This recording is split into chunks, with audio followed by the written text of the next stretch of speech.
terus memohon dan meminta. Jadi kalau Nabi Ibrahim saja meminta keturunan kepada Allah, padahal seorang nabi, hamba yang soleh pastinya, tidak ada maksiat yang dilakukannya, memohon keturunan, Allah menunda permohonannya sampai puluhan tahun lamanya. Maka apa alasan kita bukan nabi? Itu dijamin surga juga enggak, maksiat kita banyak. Lalu ketika meminta sesuatu pengennya cepat, dan terus putus asa, bosen ya doa mulu, nggak dikabul-kabul ya. Lihat Nabi Ibrahim, ya.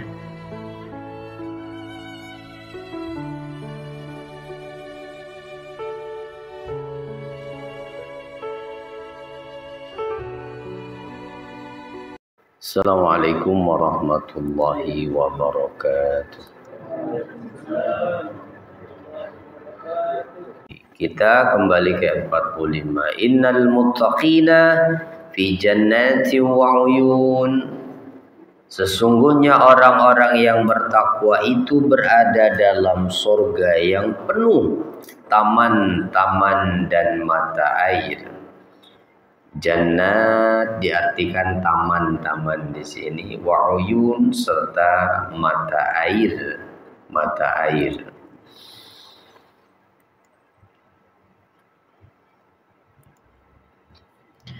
Ketika Allah Subhanahu wa taala menjelaskan di ayat sebelumnya tentang balasan mengikuti iblis yang sesat, maka kemudian sebagai lawannya Allah menjelaskan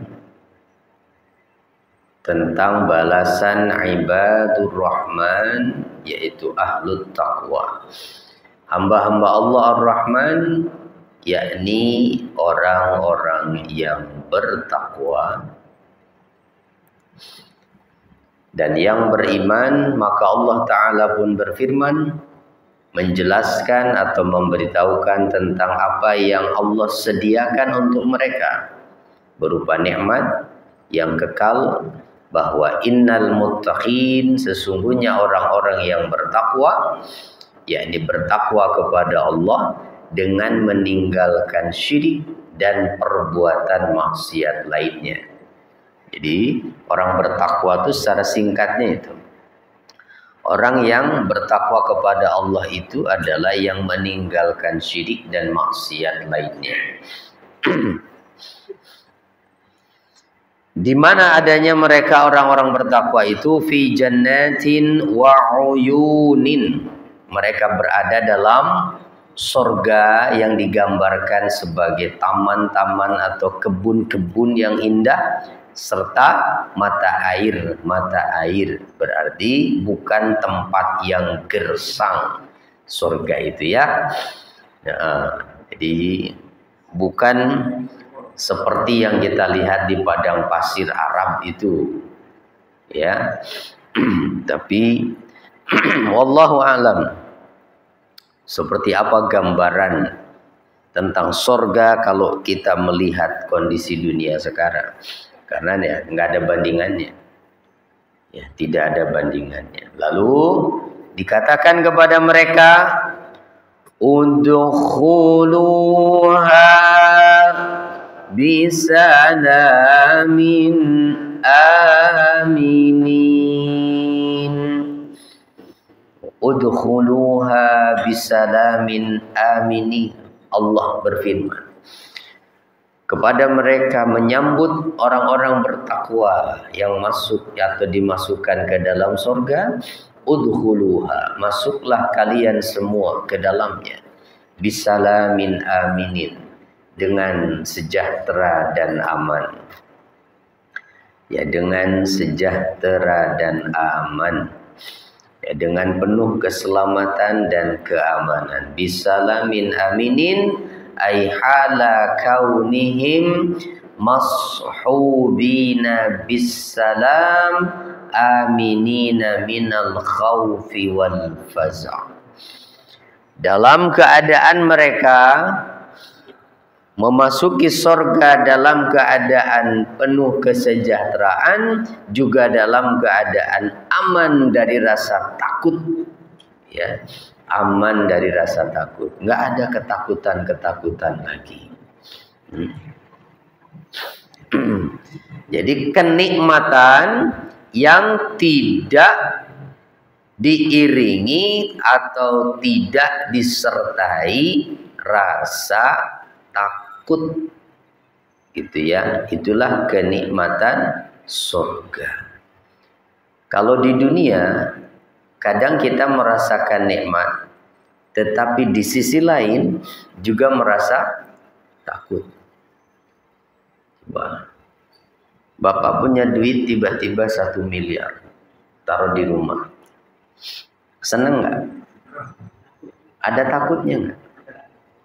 Pasti lebih takut daripada sekarang ya.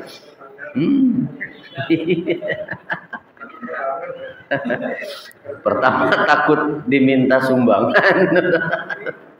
Takut apa? Takut dicuri, takut hilang, macam-macam. Gitu.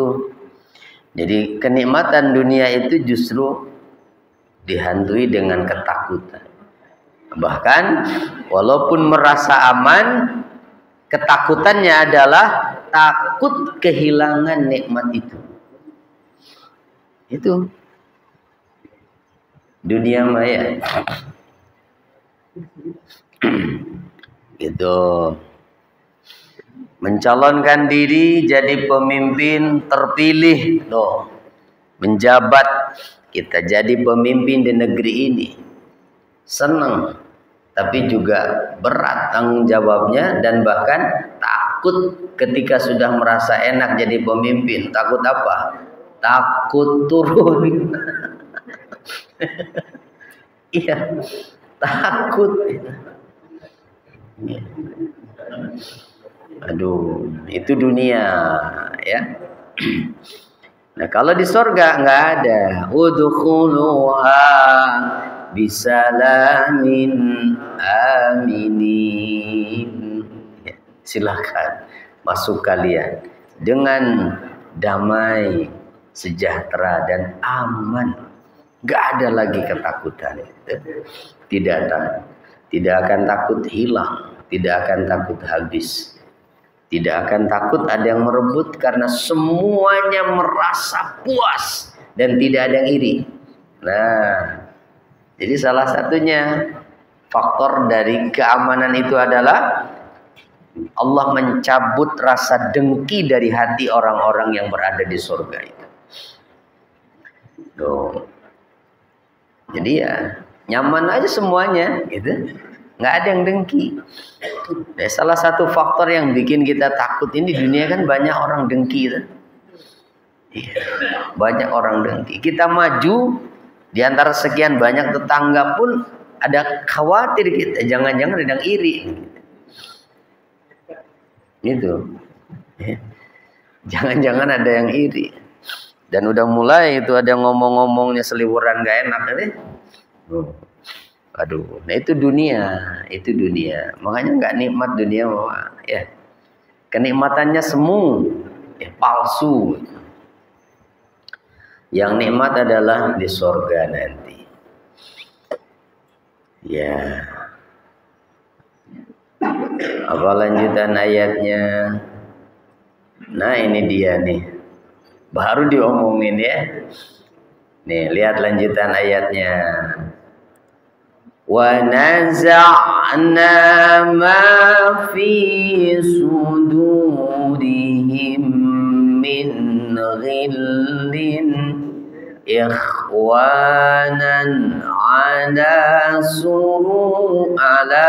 سُرُرٍ مُتَقَابِلِينَ. Surur itu pendek ya, sururin.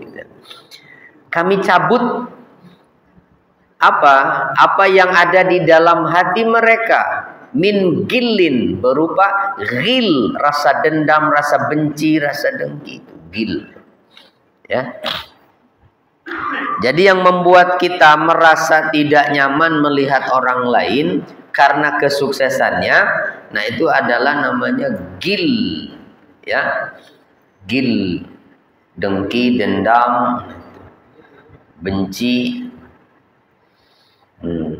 Terus bagaimana keadaannya di surga? Ikhwanan, mereka bersaudara, ala sururin mutaqabilin, dan duduk berhadap-hadapan di atas dipan. Ya Allah, nggak ada yang ngerumpi di atas dipan juga, nggak ngomongin orang, udah nggak ada dendam, nggak ada benci, itu tidak akan terdengar itu kata-kata yang tidak bermanfaat dari mulut-mulut mereka. Menikmati indahnya surga, menikmati pemberian dari Allah di atas kasur, di atas dipan-dipan itu saling berhadap-hadapan semuanya. Nggak ada yang iri. Ya jangan takut. Begitu. Nggak akan ada seorang suami lihat istri temennya lebih cantik, kok cantikan dia ya, istri saya daripada istri saya. Atau yang perempuan lihat laki yang lain, gantengan dia suaminya. Nggak ada. Semuanya merasa puas. Itu dan bahkan walaupun satu orang laki-laki nanti Allah akan berikan bidadari, bukan cuma satu, Pak. Jadi nggak usah takut nanti bakal rebutan itu. Karena semuanya masing-masing merasa puas dengan nikmat Allah itu. Nah, di dunia kan boro-boro kita punya pasangan puluhan, punya dua aja ribet banget kan. Nah, satu aja ribet katanya. Apalagi ya.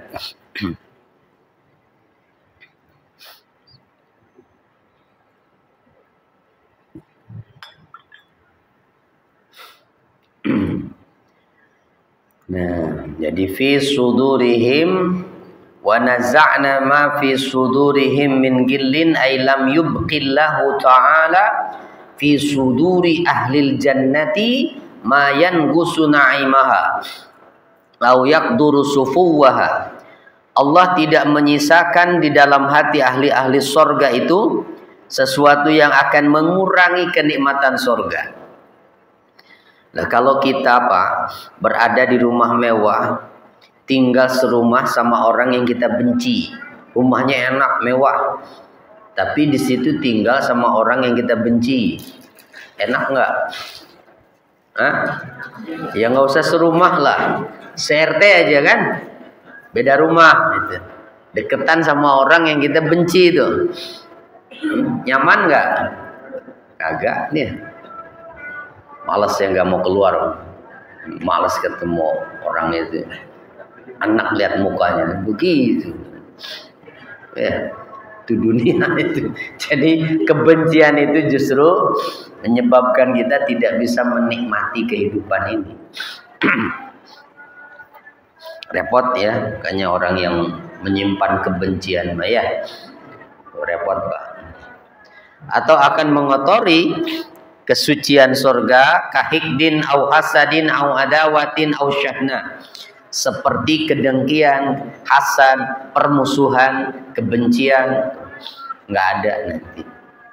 Ikhwanan ala sururim mutaqabilin. Nah, karena hati mereka sudah bersih dari apapun yang bisa mengotori, maka mereka itu saling mencintai satu sama lain, saling bersaudara. Yadhummuhum majlisun wahid yajlisuna fihi ala sururin mutaqabilin wajhan liwajhin. Mereka itu disatukan di satu majlis, mereka duduk di situ di atas satu dipan, saling berhadap-hadapan, wajhan liwajhin itu. Wajhan liwajhin itu muka ketemu muka. Enggak ada orang duduk bareng-bareng di situ yang satu terus agak melengos begitu, buang muka. Ya, kalau di dunia makan itu pertemuan satu RT gitu, ada orang yang nggak mau deketan sama kita, bisa jadi itu, nggak mau lihat muka kita, melengos gitu. Tapi nanti di surga nggak ada yang begitu, semua karena nggak ada kebencian lagi, itu nyaman menunjukkan wajahnya menghadapi siapapun. Artinya orang yang tidak pernah menyimpan kebencian di dunia ini, dia pun akan merasakan nikmatnya seperti itu. Mau kemanapun enak saja, nyaman saja. Kenapa nggak merasa punya musuh deh? Ya kan? Mau duduk di majlis manapun, nggak pakai pilih-pilih dan lihat-lihat dulu siapa yang datang ke siapa. Enak aja kalau yang nggak pernah merasa punya musuh mah ya. Nah itu. Nah justru ya kebencian itu sekali lagi berarti ya menyiksa diri kita sendiri. Ya. Gitu. Kalau udah benci itu kan berlebihan. Kalau yang orang sudah benci mah Pak, mau ke masjid aja nggak jadi balik lagi gara-gara lihat orang yang dibencinya. Udah nyampe masjid padahal balik lagi deh. Aduh, kan di sini bukan.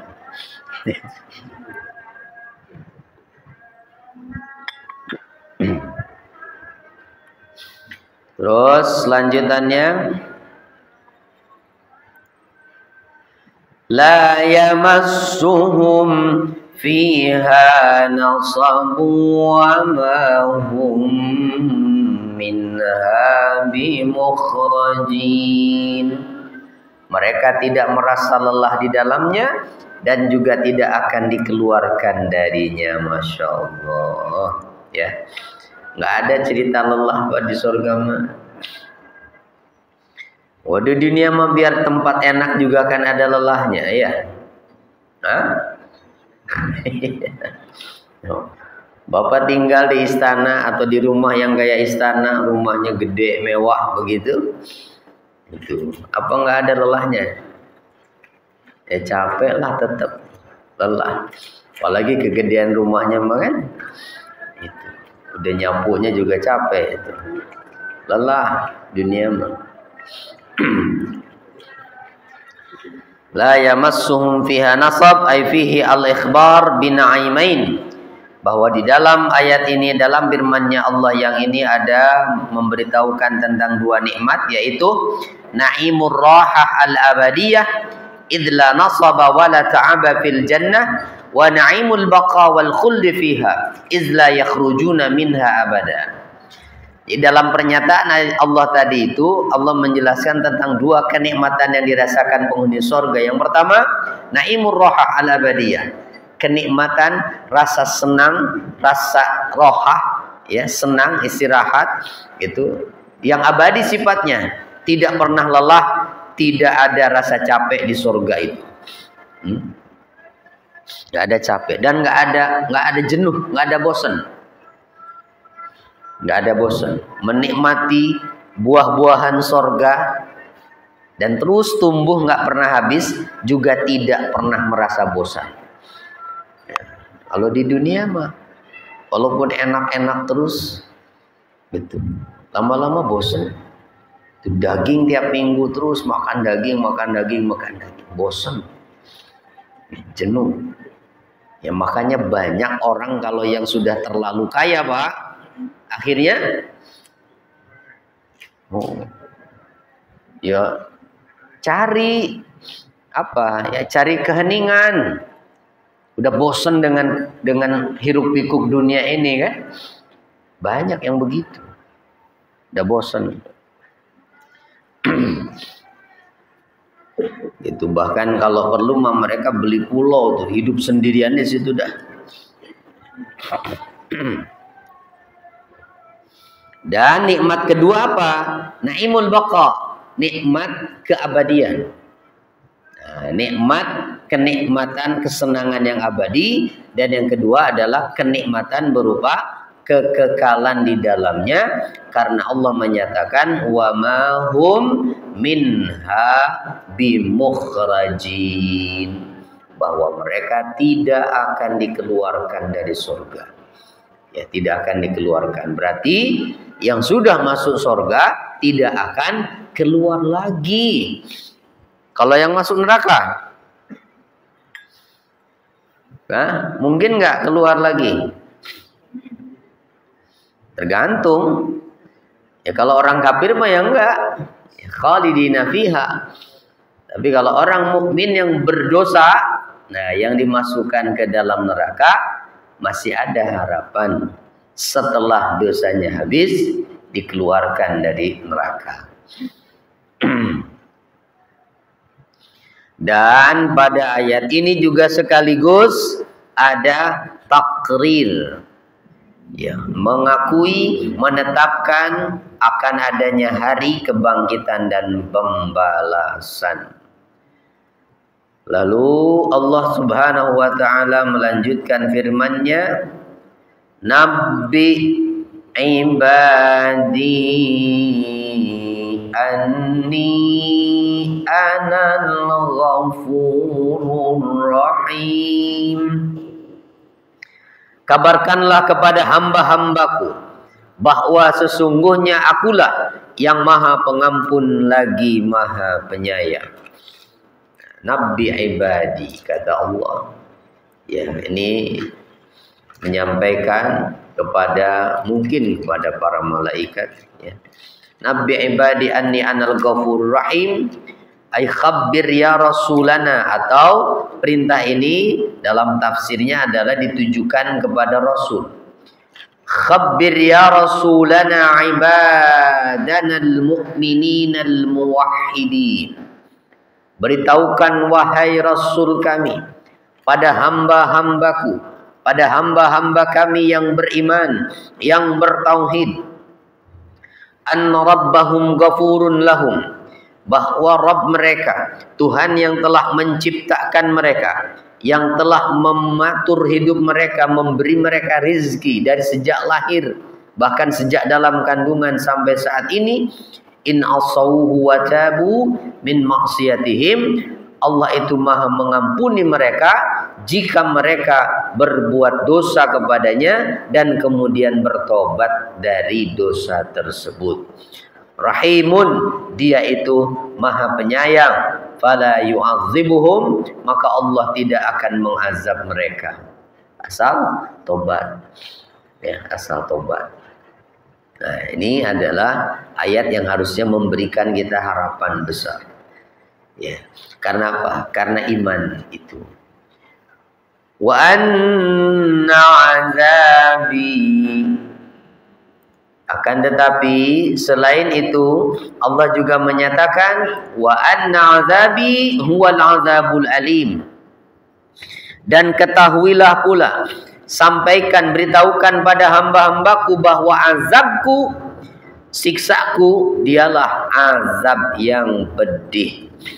Ya, azab yang pedih. Seperti apa? Ya, banyaklah. Wa nabbihum aidan anna azabi huwal azabul alim. Sampaikan pula kepada mereka, beritahukan pula bahwa azabku dialah azab yang pedih. Falyahzaru maksiyati bisyirki bi au mukhalafati awamiri wa gisyani maharimi. Maka oleh karena itu hendaklah mereka, hamba-hambaku itu, menjauhi perbuatan maksiat kepadaku. Waspada, jangan sampai berbuat maksiat kepadaku dengan berbuat syirik, menyekutukanku, atau menyalahi perintahku, atau berbuat melakukan hal yang diharamkan. Nah, itu caranya, ya. Jadi ini peringatan. Jangan merasa bahwa Allah itu maha pengampun dan maha penyayang, lalu mendengar ayat ini kita masih terus leluasa berbuat maksiat. Tenang saja, Allah itu maha pengampun, maha penyayang. Nah, makanya supaya tidak terjebak dengan apa sifat Allah yang pengampun dan penyayang, Allah juga mengingatkan, ingat bahwa kalau kamu berbuat maksiat, azabku itu adalah azab yang pedih, nggak akan tertahankan. Nah, supaya kita merasa takut dari berbuat maksiat. Wa nabbihum an dhaifi Ibrahim. Wa nabbihum, dan beritahukanlah Muhammad kepada mereka tentang siapa? An dhaifi Ibrahim, tentang tamunya Nabi Ibrahim. Siapa yang dimaksud tamunya Nabi Ibrahim itu? Para malaikat.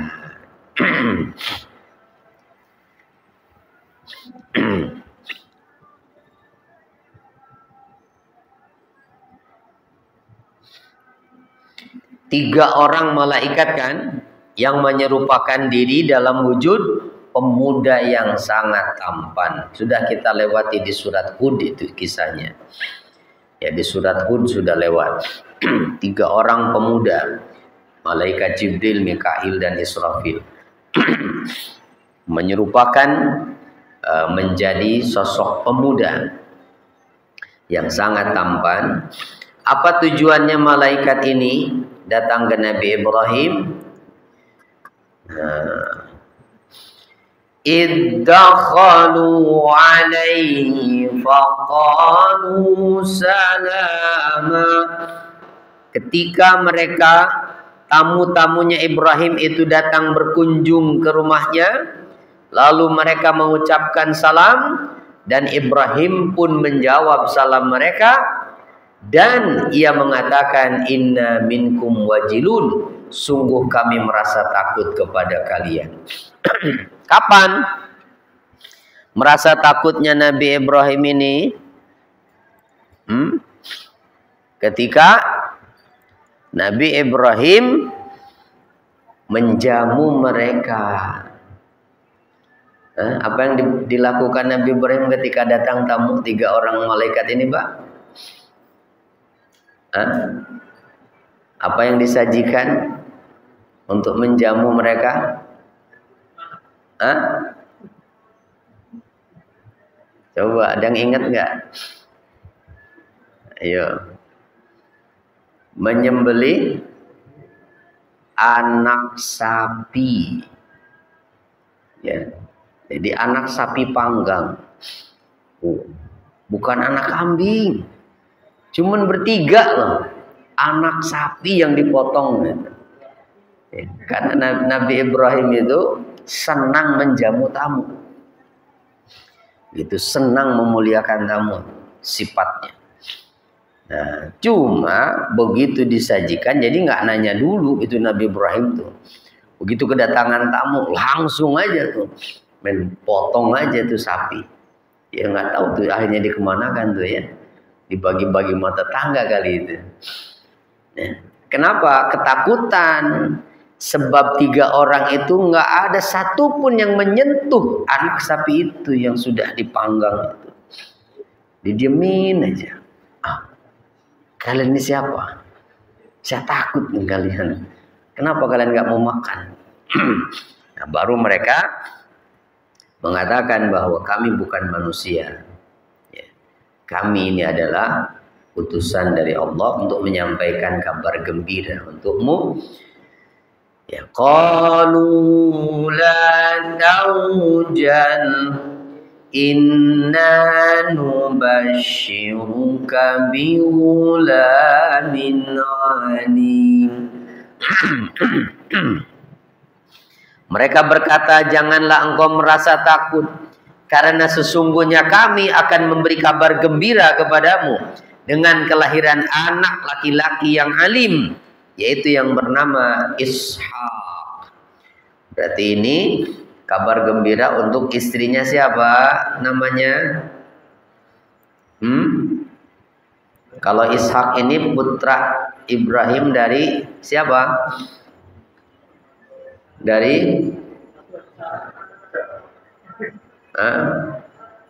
Dari mana, Pak?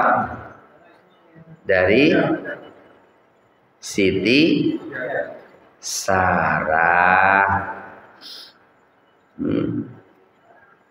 Kalau Ismail Siti Hajar. Yang ditinggal di Mekah itu siapa? Ya Siti Hajar dengan Ismail. Istri pertamanya siapa? Hah? Siti Sarah. Ya, jadi yang duluan itu Siti Sarah. Tapi yang hamil duluan dan melahirkan Siti Hajar. Makanya ya Siti Sarah merasa cemburu. Makanya dipisah, suruh dibawa pergi itu, biar nggak kepikiran terus. Nah ternyata setelah itu datang malaikat ini menyampaikan kabar gembira kalau Siti Sarah pun akan melahirkan anak. Apa respon Nabi Ibrahim ketika mendapat kabar itu? Qala abasyartumuni ala ammassaniyal kibaru fabima tubashshirun. Kata Nabi Ibrahim, abasyartumuni, benarkah kalian memberi kabar gembira kepadaku padahal usiaku ini telah lanjut? Maka dengan cara apa kalian memberikan kabar gembira itu?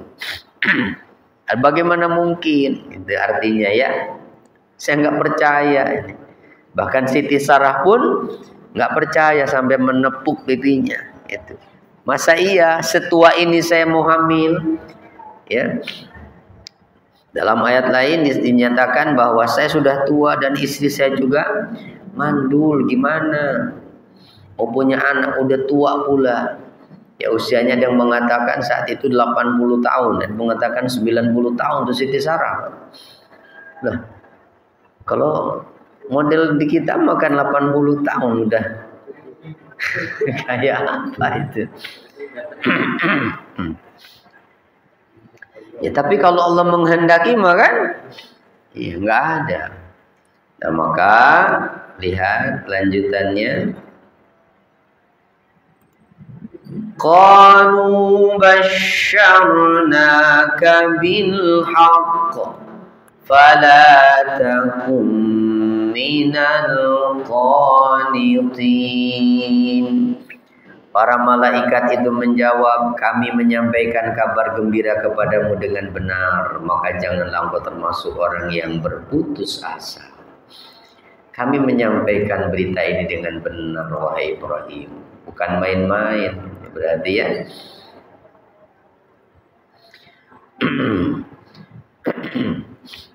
basyarnaka bil haqq fala takun minal qanitin, jangan engkau termasuk orang yang putus asa. Wa huna warada alaihim qailan nabiyan al qanut anhu li anna al qanuti haram. Jadi jangan sampai berputus asa karena putus asa itu haram hukumnya. Itu kan Nabi Ibrahim sudah sekian lamanya berpuluh-puluh tahun berdoa memohon anak. Rabbi habli minas solihin, Rabbi habli minas solihin. Itu doanya tuh. Terus saja. Berapa lama? Ya tadi sampai setua itu. Terus memohon dan meminta. Jadi kalau Nabi Ibrahim saja meminta keturunan kepada Allah, padahal seorang Nabi, hamba yang soleh pastinya tidak ada maksiat yang dilakukannya, memohon keturunan, Allah menunda permohonannya sampai puluhan tahun lamanya. Maka apa alasan kita bukan Nabi? Itu dijamin surga juga enggak, maksiat kita banyak. Lalu ketika meminta sesuatu pengennya cepat, dan terus putus asa, bosen ya doa mulu, nggak dikabul-kabul ya. Lihat Nabi Ibrahim, ya. Nah, ini yang dipesankan oleh malaikat. Ini adalah kabar gembira yang benar. Kamu jangan putus asa, hanya merasa kamu sudah tua. Kalau Allah menghendaki, tidak ada yang mustahil, ya. Wa may yaqnatu min rahmati rabbih illa dhallun. Maka Nabi Ibrahim pun berkata, adakah orang yang berputus asa dari rahmat Allah selain orang yang sesat? Atau tidak ada orang yang berputus asa dari rahmat Allah, dari rahmat Tuhannya, kecuali orang-orang yang sesat. Itu ay al-kafiruna bi qudratillah. Mana yang sesat itu? Yang ingkar dengan takdirnya Allah dan rahmatnya. Li jahlihim bi rabbihim, karena mereka tidak mengenal Tuhannya. Jadi orang yang kenal dengan Allah, yang ada iman di hatinya, meyakini akan kekuasaan Allah, tidak ragu dengan kekuasaannya. Nggak ada yang mustahil bagi Allah. Jadi kesimpulannya adalah, apa saja pelajaran dari ayat 45 sampai 56 ini? Yang pertama, menetapkan adanya kenikmatan surga, dan bahwa kenikmatan surga itu bersifat jasmani dan ruhani secara bersamaan, serta bersifat kekal abadi selamanya. Jadi bukan ruhani saja, tapi jasmani dan ruhani seperti di dunia. Kalau kita merasakan nikmat dunia, jasmani dan rohani kan, seneng, gitu.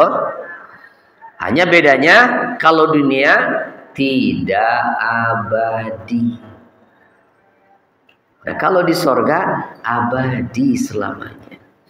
Kalau dikubur hanya ruhaninya saja, jasmaninya enggak. Karena jasmaninya hancur. Nah, ruhnya yang merasakan nikmat itu kalau dikubur. Nah, nanti di akhirat kan Allah persatukan lagi ruh dan jasadnya. Gitu. Dipersatukan lagi ruh dan jasadnya, sehingga yang menikmati kenikmatan surga itu jasmani dan ruhani, termasuk juga yang merasakan azab di neraka, sama. Jasmani dan ruhaninya. Lalu yang kedua, bersihnya kenikmatan surga dari apapun yang dapat mengurangi kesempurnaannya dan dapat mengotorinya. Yaitu seperti tadi apa? Rasa dengki, rasa dendam, rasa iri. Nggak ada di surga. Ketiga, janji Allah dengan memberikan ampunannya kepada orang yang bertaubat dari orang-orang yang memiliki keimanan dan ketakwaan, yakni mereka yang bertauhid kepadanya. Jadi Allah memberikan janjinya itu kepada orang-orang yang bertobat, yang berasal dari kalangan orang-orang yang beriman. Berarti ya, orang beriman itu tidak akan selamat dari dosa kalau begitu. Ya, karena yang disebutkan ini adalah orang beriman, orang yang bertobat dari kalangan orang yang beriman. Iya, karena nggak ada yang bisa selamat dari dosa itu. Tapi yang selamat itu adalah yang mau bertobat dari dosa. Gitu. Yang selamat dari dosa nggak ada. Ya, tetapi yang bahagia itu adalah yang bertobat dari dosa. Keempat, ancaman Allah terhadap ahli maksiat apabila mereka tidak bertobat sebelum kematiannya. Itu karena kalau tobatnya sudah mati memang ada gunanya. Dan yang kelima, disyariatkannya menjamu tamu, dan hal itu termasuk kebajikan dan kemurahan seperti yang dilakukan oleh Nabi Ibrahim. Ya, senang menjamu tamu, Pak. Ya, nah gitu. Bukan untuk pamer. Kadang di kita mah ada juga yang seneng gitu. Bukan jadwalnya juga arisan di rumah dia. Di rumah saya aja, di rumah saya aja. Baru beli kursi baru dia. Nah, ya pengen ngasih tahu tuh teman-temannya loh, saya baru beli nih. Ada-ada aja ya. Motivasinya kalau udah dunia itu ya begitu. Ada bukan, tapi murni semata-mata mencari ridha Allah itu. Sehingga Nabi pun sebetulnya mengajarkan kan kepada kita, kalau kita punya makanan untuk sendiri, maka makanan itu bisa dimakan berdua.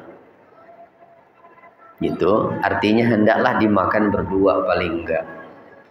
Kalau punya makanan cukup buat 2 orang, nah ajak 4 orang, double jadinya Mbak ya. Kenapa? Supaya berkah. Kalau kita makan takut nggak kenyang. Takut nggak kenyang. Enggak apa. Ya.